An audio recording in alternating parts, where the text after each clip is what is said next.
was talking about how the Sunday after Easter is the Sunday of mercy. So that's when everything lets up. So it's already been released. That's why all this is happening like this. You see what I'm saying? Like you feel like you feel like we still stuck under life is life and it's lifted already. No, I've been telling y'all. It's lifted already. And that's crazy that you just said you feel like you stuck under life been lifing, but it's lifted already. What was my first episode? Exactly. Yeah. Just like I go with the flow. I'm here. So how do you make money? Let's get into that. How do I make money? That's a fun question. Whew, right? That is a fun question. Very fun. Can we do a timeline of how I've made money? Let's do it. Okay. All right.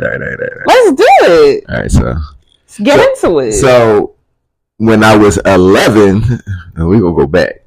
My grandfather had a restaurant, and I used to work at Moody's on the Pike. That was the name of the restaurant. It's now called Moonlight Cuisine. It's in West Oak Lane on Limekiln Pike and Hayes Street. May have heard of it, maybe not, but whatever. But that's where I started working, and I literally worked there from the time I was 11 to the time I was about 17 years old, right? Every weekend. So he always been a hustler. Bussing tables, washing dishes. Like, I've been doing this for a long time. But at a young age, I used to do things like throw little dollar parties in the neighborhood, and I was managing artists in the neighborhood and stuff like that. So I started early on hustling, trying to make a couple bucks here, make a couple bucks here. The first job I ever had, which was, I actually lived around the corner when I was working at this job for a while. I worked for the city of Philadelphia, right? I worked in City Hall. I worked at the Pathonetary's office. I worked there for 3.5 years. And I remember when I first got the job, you know, people say you get a city job. It's like, oh my God, you got a city job. It's so great. You get benefits, blah, blah, blah. And I just remember I was 20.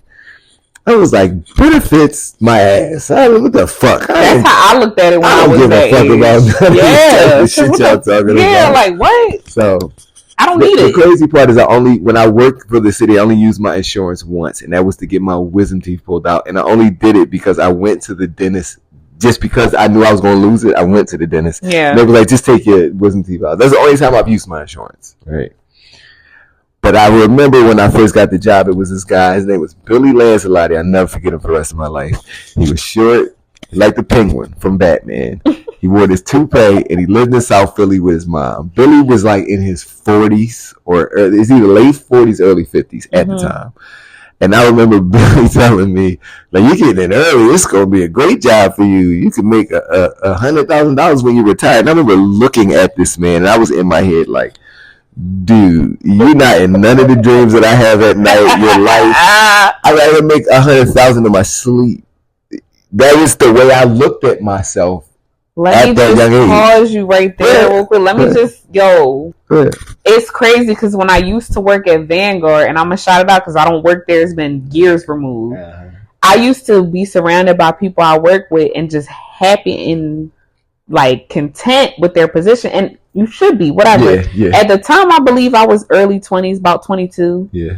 And they were like, yeah, well, if you put your time in, you get your 401k. Mind you, I talked about 401ks all day I got the first point of contact with people called the company. Yeah. I know y'all know what Vanguard is. Yeah. So when I seen everybody complacent and just happy with I'm thinking like, bitch, I ain't gonna be here that long. Yeah, like, why y'all trying to groom me into some shit I'm not? I was thinking way beyond that. I was doing makeup on the side at the time. It's not to knock them, but it's like, dude, it's not at all. It's like, dude, you're a loser. I don't want to do this. Right. You sitting here regular as fuck. You're a loser. You got a toupee. You probably make close to what I the fuck make. At the time, I believe it was about 40K or something. Shit, my shit was 20. You gotta figure this is 2000. I think I made 28. Oh shit! Oh yeah. Listen, y'all. I want to tell you something. This is how I knew I couldn't work no job. I used to get paid every 2 weeks, right? And my check would be like $564. Could you imagine getting paid $564 for 2 weeks of work? That's crazy. Well, imagine this, getting paid $200, not even the $3, $298 for 2 weeks. Busting your ass. It's insane. So, And I remember, I used to collect CDs and I would collect sneakers, love music, whatever. So I would go to Armand's on Chestnut Street. I'm not familiar with Armand's. That's some back in the day shit. Shout out to Armand's. That's some back in the day. That on Chestnut Street. I used to go to Armand's. All the stuff is going ever since now. But I used to go to Armand's and I would buy CDs. I would literally leave with at least 5 CDs at the least because I'm just buying music regardless of what's coming out. Every Tuesday I go CD shopping because that's when the new releases happen, or back in the day every Tuesday is when new CDs came out. So I would go to Armand's on Tuesday and on Phira I would go buy sneakers. I would never have no money left. That's why I would start throwing parties and promoting the clubs and getting into different things. And another thing, when I worked for the city, I got big. Like I wasn't like huge, but it's like I'm tall. Yeah, I wanted to be 270 because I'm sitting eating and I'm still got a desk job. You were 270? 270. I'll show you a picture. I was 270. You know what got me there? Everybody is so in love with Chick-fil-A, I won't eat it. Yeah, I'm gonna tell you why I won't eat Chick-fil-A, because back in the day we had one Chick-fil-A. It was in the gallery. Before all these Chick-fil-A. The gallery, not Fashion District. No, not Fashion District. The gallery. Oh, okay. The gallery. Yeah. It was in the gallery, in the food court.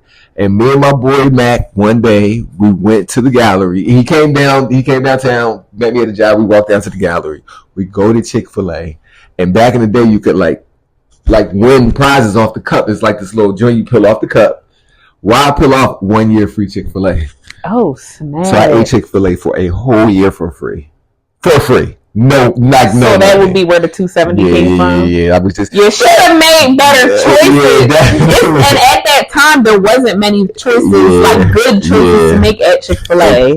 But at that time, I will say this: Chick-fil-A was at its best to me back in the day. I don't like Chick-fil-A no more. Wow. Because it's way too mass produced now. Back in 2000, it wasn't as many restaurants. So they weren't like outsourcing the way that they outsourcing now. So.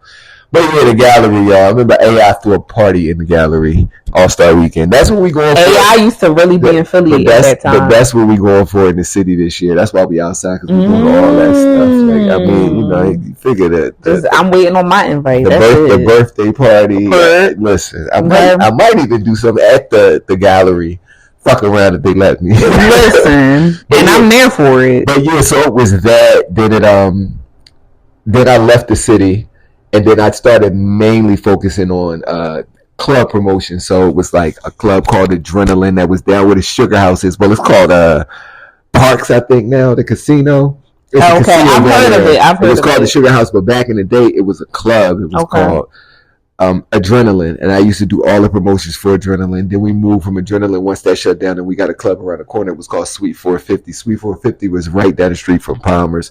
But then, of course, you had like Palmer's. I've done things at we had a spot called TPDS back in the day. That TPDS is still there. It's like a large set of steps that go up to the upstairs. Like, when I say large, this shit is huge. And like people would fall, bust their ass. It was the craziest shit. Gotham, Vegas, Baja Beach Club, Club Egypt, all these different clubs throwing college parties at Temple. I used to do like a road managing for Cassidy back in the day. So I would do like parties, promoting and bringing him to the parties and things of that nature. This is like 04, 05. I'm really starting to come out into my own with the party scene. And then my grandfather, we're in an office down North Philly, which is actually where my new office is now that I'm moving into, back down North Philly on 22nd Street. But I started 22nd Street Auto Tags. Well, my grandfather got the licensing for me, but then I started 22nd Street Auto Tags. And that's where I made a shitload of my money at. 22nd Street, 6 years, probably made about $4 million in 6 years. Ran it up crazy. And then, but the crazier part about it is, then I went through a season where I had to lose it all. Talk about it. So when you ask me, how do I make money? I say all that to say, because even now, it's always me being me. I knew that's what he was about to say. It's how I make money. Wow. It's always been that, because even when I can think about, like, when I worked for the city, and I had a supervisor. His name was Kevin McKinney. He was cool once, because Kevin like wound up resigning and just worked for a law firm afterwards. When he was my supervisor, he was the biggest dick face. But when he became like just, he would come in, super cool, right? But I remember one time, it was me and a boy named Jason. When he was white, I was black. He's called the twins.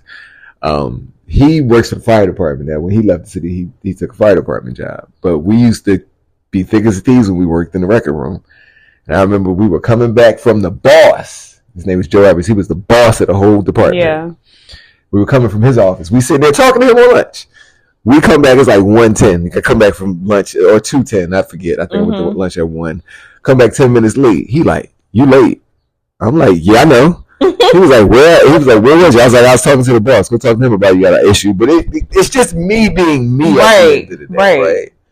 So when I think about it, it's never been a specific thing I've done. It's always been me. Right. That generate, because money is me. I am money, right? And that's some key things that he's saying right now, because money is energy. It's energy. I've been learning that in the past 6 months. You know what? I was having a conversation with somebody, and they were talking about money, because for everybody, including me, money has been really weird these last couple years. Just months, strange years, months, real scarcity. It's been crazy.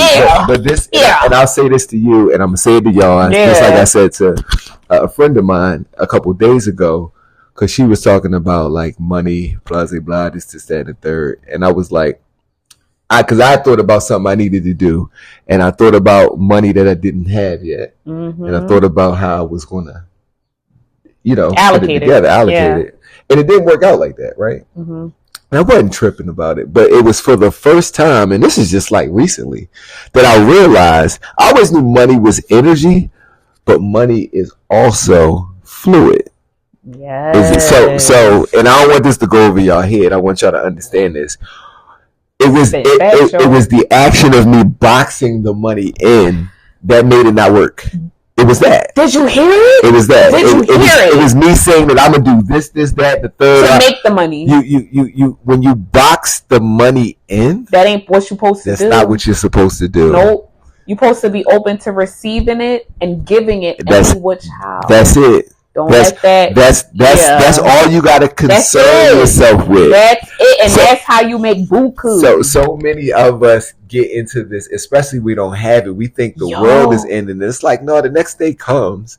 And then a lot of you haven't been to the bottom. Like I had to go to the bottom so that I can bring this message back to tell y'all these things, that like, regardless to whether I was laying on a plush couch or I was sleeping in the grass, the money didn't make a difference. No, it didn't, because you still who you were. I was still, and that was why I had to sleep in the grass, so that I could realize who I was when I didn't. Because you got to think about it. You think about psychologically what it could do to a person that has had as much as I've had, and to lose it.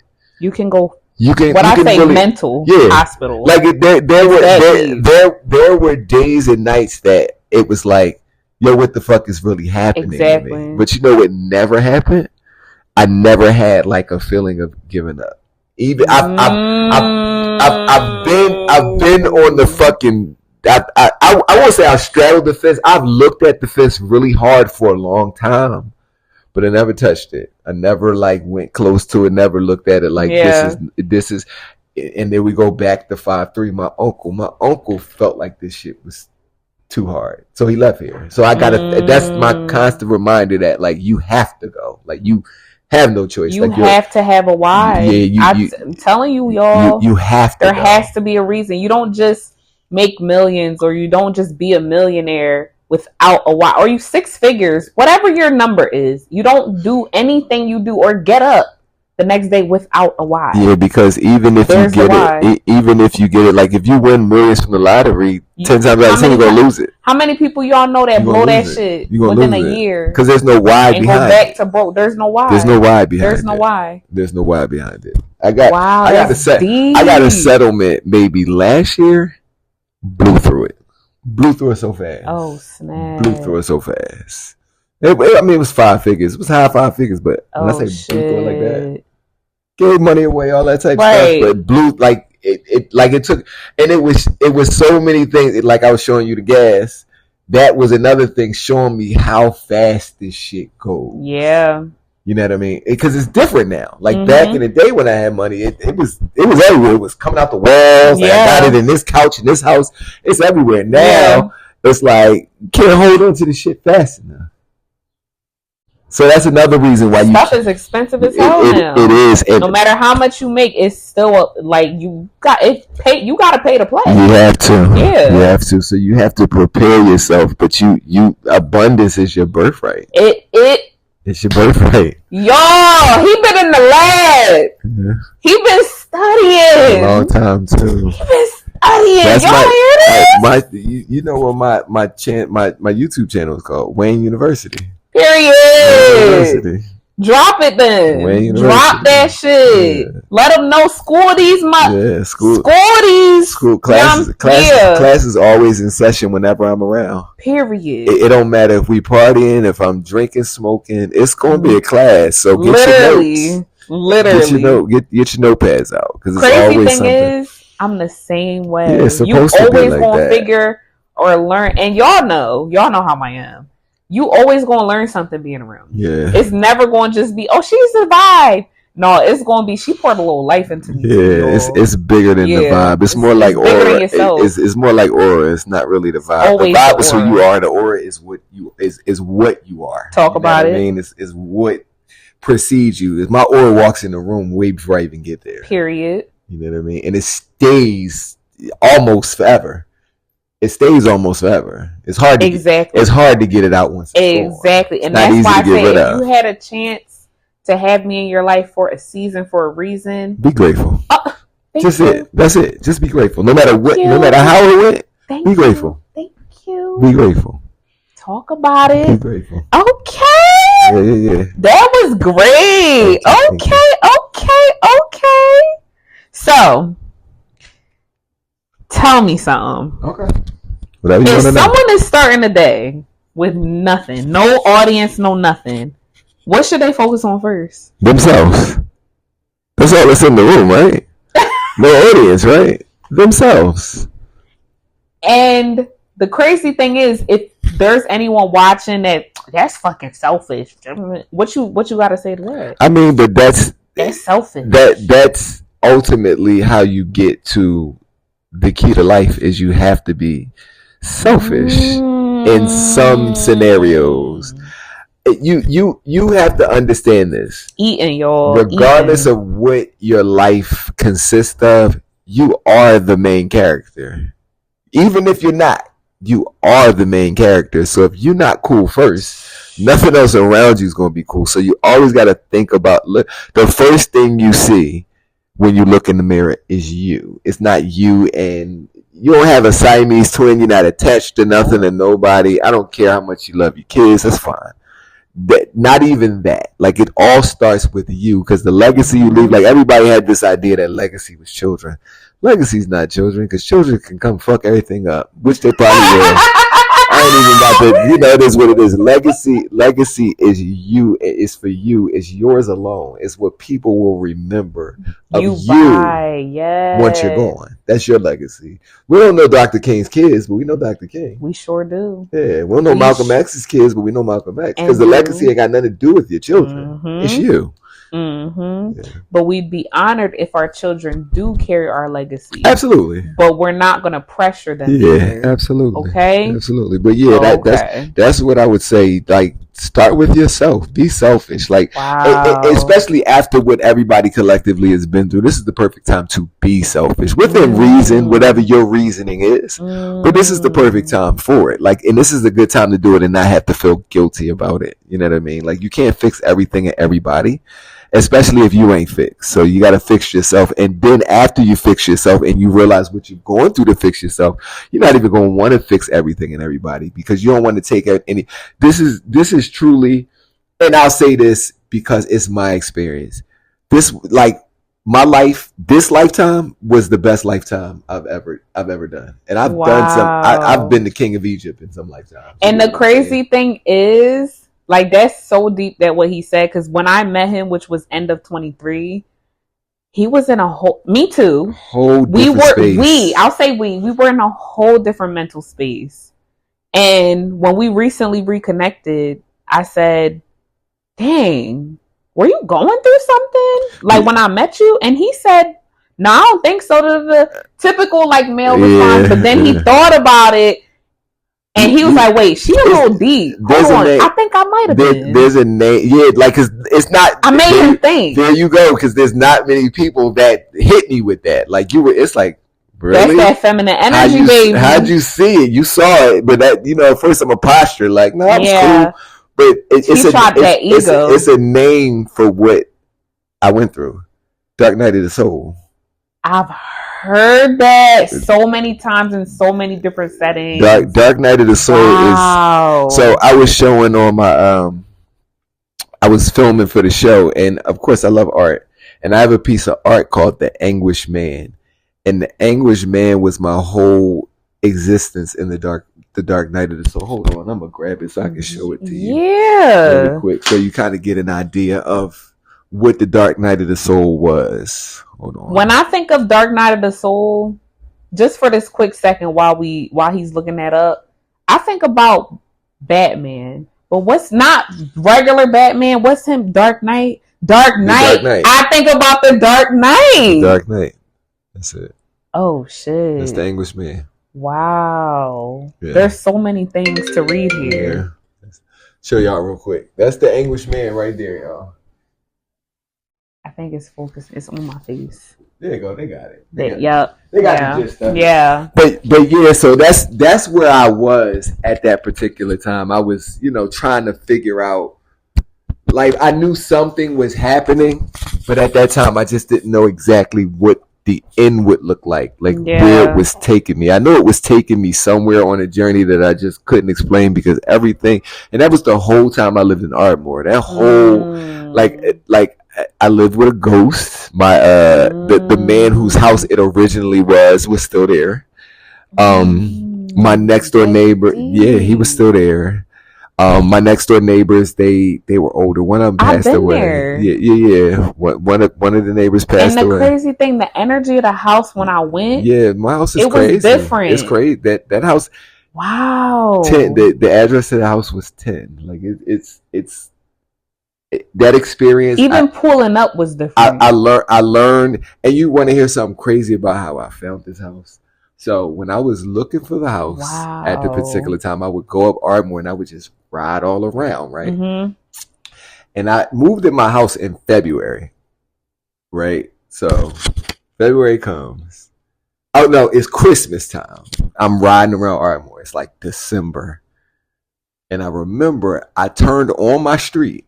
This is months before. I turned on my street, and so it's my house, then it's my neighbor's house, which became like my grandparents, this couple. And then it's a lot where it's like a car garage right there, right?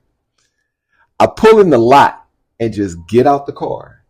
And I just look up and down the block. It's nighttime. Everybody's in the house.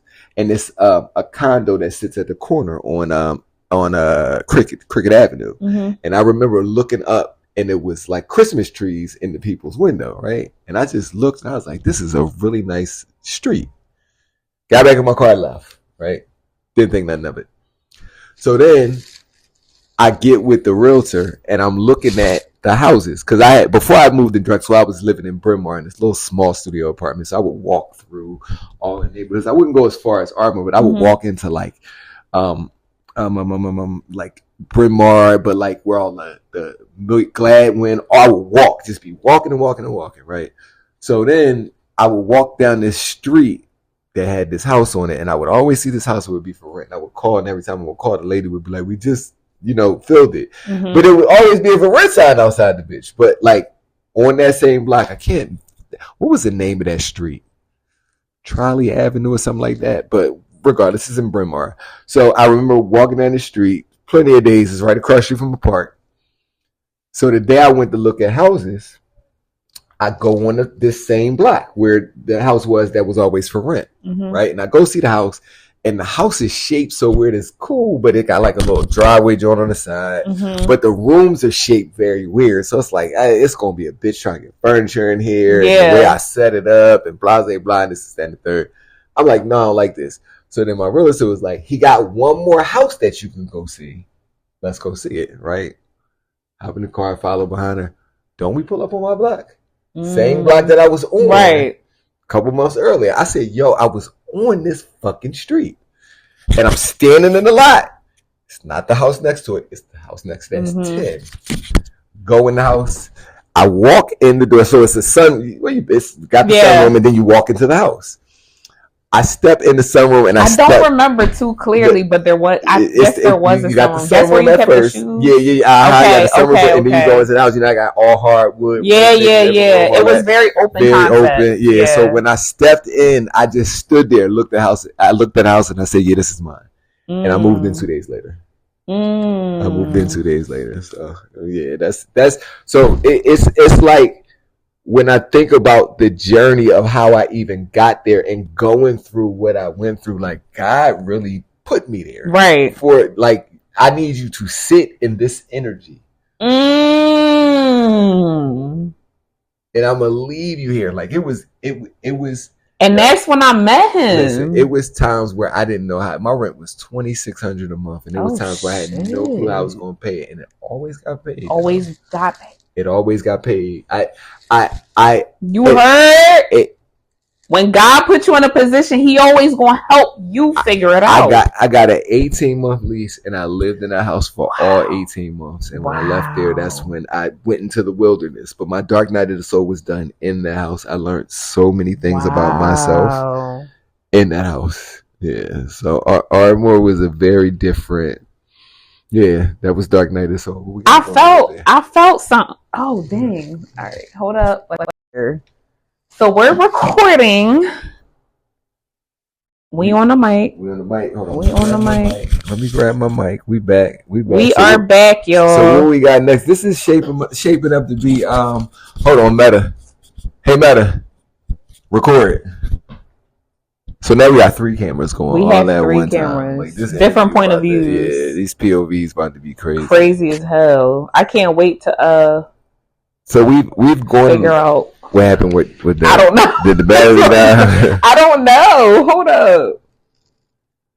up. There we go. We gonna get it right. We gonna get it right. We gonna get it right. I don't think I hit it. Here we go. All right, so we went a little deep. We went very deep. We've been going deep this whole time. Even when we tried to lighten the mood, it got deep. Yeah, and it got deep right away. It immediately. Yeah, immediately. That's just the vibe we give them. Yeah, that's the energy. Absolutely. So I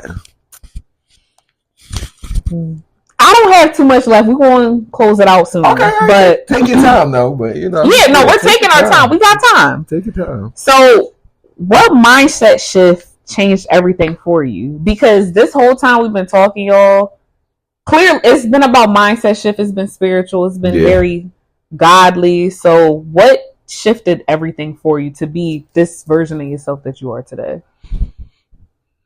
Like, what's one thing that just, you was like, all right. That's a good question. Even if it's not one thing, I guess. Whatever it is. I say that's a good question because I feel like I haven't really took the time to reflect on what it is. So I would have to put a pin in that because I really don't know. It's been so much that I've gone through. You know, we even talked about just the last 6-year window. They say things come in 7. So just the last 6 leading up to the 7 was like, what is all this? And what was the particular moment that was like, okay, now it's time. Yeah. And I honestly feel like if it is a thing, it just happened. Like it just happened. Like it just, because this is funny because you were talking about Scorpios and like the different aspects. So we have 3 stages. It's Scorpion, then there's Eagle, and then there's Phoenix. And so like lately it's been heavy persona based for me. Like I'm every superhero. I'm like all of them. Iceman mainly, but then I'm Bruce Wayne. I'm Batman. I'm Superman. I'm the Flash. I'm the Fantastic Four. Like all four of the motherfuckers at once. But I'm even Thanos too. You know what I mean? I'm the good guys and the bad guys. I embody all of that stuff. So it's funny because Phoenix is fire and ice. Right. The balance, the yin and the yang. So it's like so many different things have happened that I can't really say that it was this particular thing right at this particular second. Okay. But I know it's something that I'm going to reflect back on and be like, wow, that was really the moment that blew me out of my shoes. That's a very honest answer. Yeah, but I couldn't tell you exactly. That's very honest. I love it. Second. Yeah. So how would you say you stay disciplined when your results aren't immediate? Like for me, I know how I stay disciplined when I'm in a moment of, dang, I suck right now. I'm in a bad mindset pretty much, or I'm not doing nothing enough, but I'm still disciplined. I'm still getting up. I'm still doing what I need. So what is that for you? It's crazy because it's not really a discipline. Whatever it is, I just like, all right, you gave the perfect example. You'll be like, I suck right now. Yeah. If I'm in a season of feeling whack, I just let it be. Like I'm gonna just let it pass. Like I'm gonna experience what it is to be this, so that I know that it's nothing that can really hurt or harm me. So whenever I may feel it again, I understand what it is. So I had that's deep. I had a therapist, a Jewish guy, right? And it was funny because it was like when I wanted to tie into those roots with my grandmother being a descendant of Jewish nature, and just wanted somebody different. You know, it's cliche, get a black person, blah blah blah. But I wanted a different experience as to I'm already black, or I was raised black. I wanted to think differently, right? And so one of the things that he taught me that sticks with me to this day, and I like to give this to everybody because we all go through shit. And what takes you through shit? Emotions, right? Mm-hmm. Emotions are the catalyst for everything that you go to, whether you're feeling happy, sad, indifferent, whatever it is. And sometimes we get so caught up in the emotion, we believe the emotion is us, where it's not. So he taught me that emotions are like chess pieces, and you're the chess board. So when experiencing a particular emotion, what you have to do is you have to sit back, understand that like chess pieces, they're just moving. They're fleeting. But while feeling this way, figure out why. I said this in the first episode. Figure out why. Alignment. Yeah, don't try to push past it like it's feel your feelings. Yeah, it's not like it's like no, who wants to be embarrassed or whack or blah blah blah? I do. Because I feel like it's much more to learn in those spaces than it is to when it's like everything's good. Who don't want to be boastful or feel like, oh, I'm the top of the world? But when you when everything has gone wrong, can you still hold the line? Can you still hold the faith? And that's the actual emotion is the discipline. So I'm here. Right. Stay. Because eventually it's going to pass anyway. No matter how bad you feel on any given day at any given time, it passes. It does. You're never in a season too long or ever too long. Or even, and I'm going to give you another example, and we'll tie this to the material world, right? Even if your emotions are shifted by something that's material based, like you didn't have enough money for a bill, your phone got cut off, this, that, and the third. Even when the emotion passes and the thing has happened, you still come back to yourself. Yeah. Oh, like no matter what. So it's like for people who do things like my uncle, rest in peace, who killed himself. If he would have just held on a little longer, he would have understood that he would have come back to himself. And you know what's crazy though? And I don't know his situation. I don't know your specific situation too much, but this is what I told my friend recently. Shout out to Jamal if he's watching. We don't know what type of pain he was experiencing. Exactly. And of course, I'm not going to say too much, but what I will say is And that's it. Yeah, that's really it. We don't know what he was. I will say this. So, I will say this, and this is where it gets to be very, very spiritual. I told you my birthday was 5/3. Mm-hmm. That's not by mistake. Like the pain that he endured was the pain that I had to endure to break this curse. Them generational curse breakers. I had to be able to break this curse, but I had to be able to. It gets, like I said, Joe, I get choked up a little bit. I never met my grandmother. She died at 35, infinity. On 5/3, infinity. Giving birth to infinity. Infinity had to be continued, so it was continued through me. It started with him and it continued through me. But even with that being said, going back to the discipline, it's really just understanding and feeling it. And once you get to the point of realization, that's when everything becomes a grand gesture. Everything becomes very grandiose, and you get to have all the things and all the spoils. But it all comes from going through what you have to, not even what you, because a lot of these things we think are self-inflicted. They're not. These are actual lessons. Like you go to school and you learn lessons, but there's a real lesson in life, like living every day. So yeah, that would be what I would say when it comes to discipline. It's not really a discipline. It's just understanding. You got to stay down, like regardless. You got to stay down before you come up. You got to stay down. You got to get knocked down before you come up. Before you learn how to ride a bike, you got to fall a couple times before you know how to keep your balance to ride the bike. But that's the power. Yeah. That's the power of God also, because there's something in you. Because, God is within all of us. So there's something in you that keeps you, it'll keep that fire burning. It'll keep you going. That's the Facts. why. That is the why. Yes. That's the why. So yeah, there we go. Wow. Yeah. That's crazy. So I have a feeling how you're going to answer this. Okay. But would you recommend podcasting as a tool for entrepreneurs to build authority? Authority. As a tool to build their authority. Authority over what, though, is the question. So I'll say for myself. Okay. We know me. We have an idea of who I am at this point.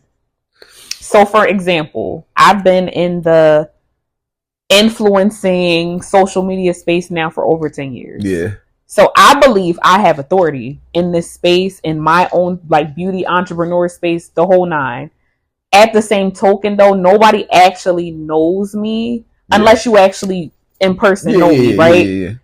But online, I believe, and that's why I was convicted to start this podcast, because I was in a room full of people. I told y'all this. And they said, start your podcast, do your podcast. Because this is what's going to build my authority to connect all my dots. I get what you're saying. Okay. So, okay. I was going just back trying to understand how you were using So, authority. I'm building, this is my authority. I have authority in this space. Yeah, absolutely. Not maybe the podcasting exact space, but in the beauty space, entrepreneurs, I have authority. Yeah, people respect They respect me for what I do. Yeah, they respect exactly what you do. Absolutely. So, with that being said, would you recommend podcasting as a tool for entrepreneurs to build authority? And if you want to word that in a different way, if it's a different way you want to question, whatever it is, but what would you say? I mean, words are words. They're going to reach regardless. So I wouldn't necessarily say a podcast is the tell all, the be all. Mm-hmm. It's a great tool. I think podcasts are more for people who like to, in a sense, entertain. Like banter. I like to say banter. I can't front. I'm very creative, as you guys will see through the show. Yeah. When the show comes out, Adult Swim is coming. You can catch a preview of it. I'm sure Phira put a link to the YouTube in there, so you can catch different previews. But I think that's the biggest thing with my show is But wait. Go ahead. Not you just dropped a crazy. I was going to get there, but since he already dropped it. Hold on, I would still let you get there. My bad. But I look at it from the standpoint that some people I'll say this: you just need a soapbox. With it. You just need a soapbox. A soapbox could be anything. It could be a podcast. It could be you standing with a bullhorn on your steps. It could be you just typing on Twitter. The divine word is gonna find its way to who it needs to find its way to, right?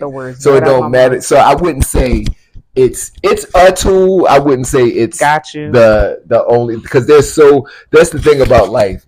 You have tools, like plural. You have more than one. So I never give one more governance over another. I just look at them all like you use them how you use them. You know what I mean? You could be on the subway and start preaching anywhere. So it's not just a podcast. It could be anything. You could write a book.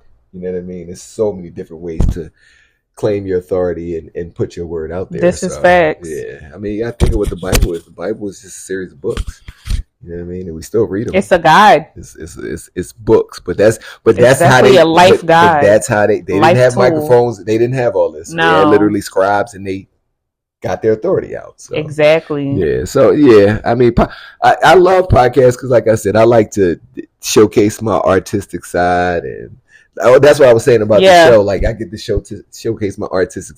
Oh, and that's crazy, because that even like leads to a deeper part of it, because no, I don't feel like it's just podcasts, because I left the podcast because I needed more. Like, I needed to be able to express myself bigger, better, more efficiently. You know what I mean? So the podcast, I would say the podcast is kind of like a starting point. I was just going to say a stepping stone. A stepping stone more than anything. So yeah, okay. But yeah, because and as you'll grow past this, and you'll get into bigger and better things. You know what I mean? So you'll get more and more creative, and things will influence you. Like, you'll see different things along this journey, and you'll start to pull from this and pull from that. You know what I mean? Because I'll save this last part till we get to the show, though. You know. Okay. Yeah. Okay. So since we're already on the topic, what is any projects that you have coming up? I mean, we already kind of touched it, but let's get more into it. So, what's any projects that you have coming up that we could also look forward to? So, Where's Wayne? Where's Wayne is like a playoff. Where's Waldo from back in the day, and so they say about Jay Moody. They say Jay Moody be everywhere, and I often say I'm like oxygen. Like, I'm literally everywhere, and I'm essential to life, right? So I came up with the concept of Where's Wayne because I was trying to do something different with my channel. I have literally the third installment just came out, the third pivot, but I have a pivot 2, and pivot 3, because life is about pivoting. You always got to pivot and try something new. This is you fail. Like, my YouTube was a series of failures. Like, it was a series of me thinking that this was going to work and that was going to work. Same. You know what I mean? But remember, I told you expectations. You know, we put those expectations on ourselves. But it's like now, it's crazy how it happens, because like the moment I did the last pivot, I told myself, fuck YouTube. I'm not worrying about how to do a thumbnail so people will click it, or how long the video. I'm not worried about none of that shit. I'm just going to make my shit. I'm just going to make content. I don't like to say I'm going to make content. Right. I am the content. You are. I am the content. You are. So, and it's like, since I did that, and I like, this is not my first stint with Adult Swim. Me and my boy Diddy, shout out to Diddy, we had a show called the Sockhand Crew Show that we were pitching to them maybe 5 years ago, that, you know, didn't turn out the way that we thought it would turn out. But it's like, now to have the double back, because, and literally just starting to put the new shows together, and here Adult Swim come, like, what you got for us? Oh yeah, I'm ready. Absolutely ready. That's big. Adult Swim, like, I remember falling asleep to Adult Swim. I was telling him this last night when we connected. Yeah. And I'm like, Adult Swim was big. It's big. It's still big. It's still very relevant. It's one of my favorite channels. I've been Adult So this Swim is huge. The first. So congrats. Thank you. When Cartoon Network first dropped, it was like a thing, and they used to show all the back in the day cartoons. And then 2000 rolled around, because Cartoon Network dropped in like 98. So then like 2000, 2001 rolled around, and that's when they rolled out Adult Swim, and they just had like C-Lab 2021, Aqua Teen, Hunger Force, Harvey Birdman, Stroker, who all these old shows from back in the day. And my dream has always been to be like a cartoon or cartoon. Oh, wow. You see it. I see it because he showed, y'all don't know yet, but y'all will see. I'll link his channel down below and everything. And his up and coming projects. But I seen it in content. I seen it in content he showed me because I was really trying to figure out what it was, and then I figured out it's him. Yeah, it's me. It's just him. Remember you asked me how I make it's me. It's just him. Just me. Literally, like it's everything cyclical. Everything is a cyclical nature. You close the cycles and you open the cycles, and through closing and opening the cycles, you see what works, what doesn't, all these different things. That's why I encourage you all to fail your asses off. Yep. Fail fast, fail hard, fail slow, fail. Yep. Fail. I agree. Fail. People often see me and they see the different things I do, see the projects, and they like, oh, you just always got it going on. And I'm like, this is just the part. That's another thing about my show. It's like I didn't want people to just see the even though I never was one to just show the flashy part, but that's the part that people they go out of the camera. Yeah, that's cool. That's the part that people like to pay the most attention to. But it's like, now I want y'all to see me really like going through shit. Yeah. Like really dealing with shit. Like really like down bad on my ass. Like really these moments are the moments that really make me me. You know what I mean? So that was the biggest part to wanting to express myself. Because on the podcast, my guys, this is kind of why we fell out because, well, it wound up only being two of us toward the end, but this is why we fell out because, my co-host wanted to stay on the popular side of things, talking about celebrity gossip. Like, first of all, I'm a man. I remember that. I tuned into an episode or two. Yeah, first of all, I'm a man, so I'm like a couple years ago. That's one thing I'm not. I'm not the one that's going to sit here and be yapping about somebody else's business. My life is way too interesting to be talking about the next person's life, right? Period. So that was the main reason. But it was like when we were having like our most success, I was like the creative director of all of our shows. Like I had an episode called Old on South Beach. I went to South Beach during spring break for a meeting and just happened to be down there with all the kids. Yeah. 41 at the time. Right. And the kids is 21 and I'm just walking around like, this is crazy. I'm really old on South Beach now. I remember South Beach was my thing. Yeah. Now I'm the old guy here. Right. So it was like that moment of realization. I don't be on South Beach no more, y'all. It was that moment of realization that I wanted to put out there because I know we be on Miami Beach. Yeah. North Beach. Yeah, we be North Beach in it. But it was things like that. Like I went through a crazy breakup. That was one of my episodes. It was called Dumb Ways to Die. Like that was because I know people were like, I knew a long time ago, people were going through, especially during that time. I'm like, people are fucked up right now. This is what we need to be going. This is the direction we need to be going in. And he was thinking more along the lines of, well, I don't think people want to hear that, blah, blah, blah. Okay. They still doing the same thing now. Like that shit hasn't changed at all. They still recycling the same. Let's talk about Diddy this week. Or let's talk about which is cool, but it's like, then also everybody's doing that. So then it's like, what do you do that's different? Even if it's one thing that's going to make people to be able to identify. Like, same thing I said to you. Everybody got a podcast. What is it that you're going to bring? That I bring to the table. That's going to be different. That's going to make people. Because, like I said, it's you. Like, but I said you got the personality. The personality is the part. He did compliment me on that. But the personality is you. Yeah, you share it, and the people will love you for it. They're going to gravitate towards it because it's going to be relatable to them. That's the biggest thing is relatability. So, yeah. Period. Yes.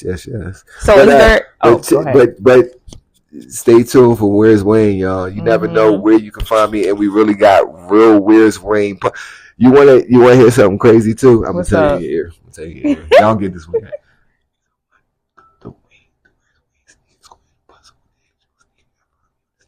Oh shit! That's what I was actually. Actually about to follow up with something like that. Ain't that crazy? But that just ain't that wild. So where can they find you? Let us know. For the right now, YouTube or waynesworld.com. Okay. Either or y'all can email me wayne@waynesworld.com. It's really my world. Wayne is spelled W-E-Y. We in his world right now, but he in my world too. I'm in her world, but it's always Wayne's world, just like it's always your world. Exactly. You know what I mean? Like that's what I want y'all to get and to understand. We've been in your world this whole time, though. Yeah. Not his world, not my world, but your world. Exactly. And think about y'all got Big Deal Jay Moody everybody know Jay Moody in your world right now. Period. And I'm comfortable here, so understand how great look at the vibes. He got his feet propped up. Like, I had my one shoe off. I took it. Come on, man. Took my shoe off. Like, we chill. My socks clean. Listen, man. When we in Phierce, Casa, or whatever part, wherever Phierce at, just know the vibes gonna be there. Yeah, and the energy and the vibes always gonna be there. As soon as I walked in the door, the energy. I seen the baby picture on the wall. Yeah, okay. That's my flow to TV. I always hang a TV on. And I don't know if y'all could see like in the mirrors, what's the vibe is, but y'all know I'm all about the tranquility and the vibe, so I always set the tone for that. So we loved having you on the show today, Jay. And thank you for being here. I loved being here. Thank you for having me. Thank you. An honor. This is the first interview I've done with a beautiful woman. Thank you. Since 2011. Wow. How honored am I? And that one went super duper viral. Let's talk about blessed and highly grateful. When you really walk into alignment with what God has for you, you really never know what's on the other side of that. But all you have to do is be obedient. And that's what I've been trying to tell you. Yeah, for sure. All you got to do is listen to his voice, stay prayed up, stay locked in, and be obedient. And you never know what it will bring you. And be yourself.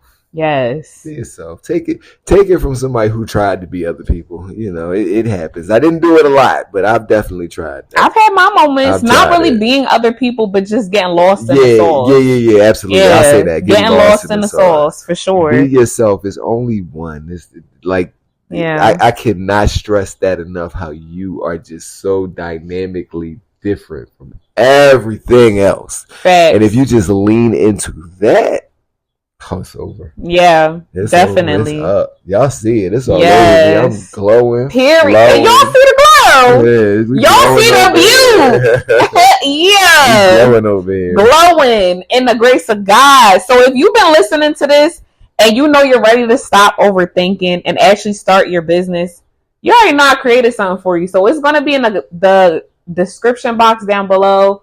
I hope you guys enjoyed the show we had for you today. It was such a treat. Again, thank you. Thank you. And make sure you like, comment, subscribe. Share this with your friends. Once again, we will be on Spotify. We will be on Apple Podcasts. Just make sure y'all stay tuned. Share with your friends. Like it. Blow the comments up. Do whatever you got to do. Thank you again for joining the truth of entrepreneurship with Phierce. Again, I'll catch y'all in my next one. Bye. Tell everybody. Peace.